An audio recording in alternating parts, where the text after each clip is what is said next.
Deuxième et troisième apparition. Il est très louable de prier pour les défunts. On les a entendus plus d'une fois répondre à nos prières.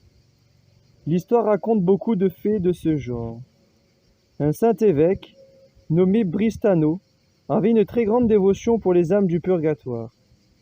Il disait beaucoup de messes pour elles, se levait la nuit et allait prier dans les cimetières. À l'une de ces nuits, il entendit distinctement des voix sortir de la terre et répondre très clairement à ses prières. Le bienheureux François de Fabriano, franciscain, avait coutume d'offrir ses prières, œuvres pieuses et pénitences pour les défunts. Quand il pensait aux tourments du purgatoire, il frémissait et tremblait, comme s'il allait mourir. Il disait souvent la messe pour les défunts avec une ferveur angélique. Un jour qu'il terminait une messe des morts par le Requiescantine Pace, on entendit toute l'église répondre en chœur « Amen ». Le saint comprit que ce cri de joie venait des âmes délivrées par cette messe.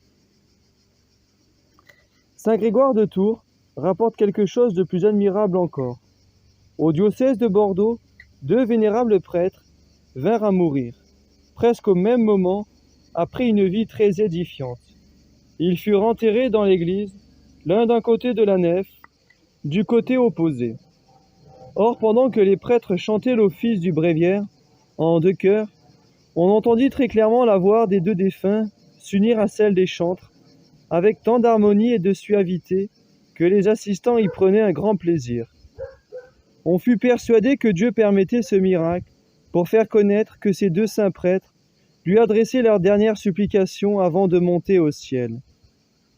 Quel bonheur pour ces 2 prêtres d'avoir été si pieux.